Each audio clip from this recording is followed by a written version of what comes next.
जंगल वाली चुड़ैल और लाल कपड़ा एक छोटे गांव में सोनू नाम का लड़का रहता था। वो बहुत गरीब था लेकिन मेहनती था।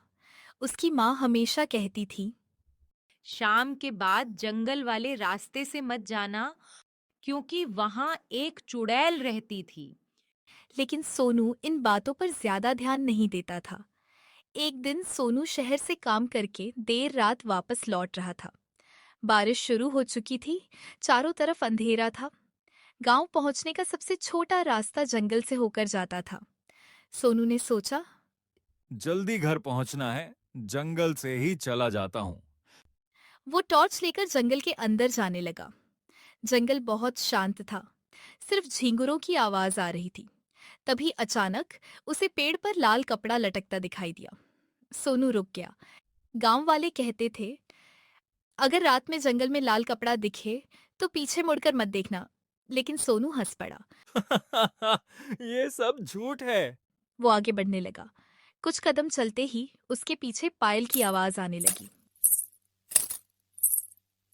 सोनू डर गया। उसने तेजी से चलना शुरू किया। लेकिन पायल की आवाज और पास आने लगी। अब उसे महसूस हुआ कि कोई उसके पीछे चल रहा है। उसने धीरे धीरे पीछे देखा और उसके हाथ से टॉर्च गिर गई। एक चुड़ैल सफेद साड़ी में उसके पीछे खड़ी थी। उसके बाल जमीन तक लटक रहे थे। आंखें पूरी काली थीं और उसके पैर उल्टे थे। सोनू का गला सूख गया। चुड़ैल डरावनी आवाज में बोली। मेरा लाल कपड़ा क्यों छुआ? तभी सोनू को याद आया, कुछ देर पहले चलते समय उसका हाथ उस लाल कपड़े से टकराया था। अब चुड़ैल गुस्से में थी। वो धीरे धीरे हवा में तैरते हुए सोनू की तरफ आने लगी। सोनू जोर से भागने लगा। लेकिन जंगल का रास्ता बदल चुका था। जहां से वो आया था, अब वहां सिर्फ पेड़ ही पेड़ थे। तभी अचानक सामने एक बूढ़ी औरत दिखाई दी। उसके हाथ में लालटेन थी। वो बोली।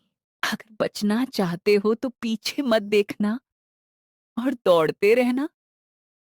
सोनू पूरी ताकत से भागने लगा। लेकिन पीछे से चुड़ैल की डरावनी हंसी आने लगी। हा हा हा हा हा हा। अचानक चुड़ैल उसके ठीक सामने आ गई। इस बार उसका चेहरा बहुत भयानक था। उसका मुंह पूरा फटा हुआ था और आंखों से खून निकल रहा था। वो जोर से चीखी। कोई मेरे जंगल से वापस नहीं जाता। सोनू रोने लगा।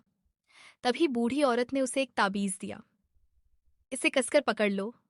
जैसे ही सोनू ने ताबीज पकड़ा, चुड़ैल जोर जोर से हा चिल्लाने हा हा लगी। हा हा हा। उसका शरीर धुएं में बदलने लगा। कुछ ही सेकंड में वो गायब हो गई। सोनू बेहोश होकर गिर पड़ा। सुबह जब उसकी आंख खुली, वो गांव के बाहर पड़ा था। उस दिन के बाद सोनू ने कभी रात में जंगल का रास्ता नहीं चुना। मॉरल: बड़ों की बात और चेतावनी को कभी हल्के में नहीं लेना चाहिए।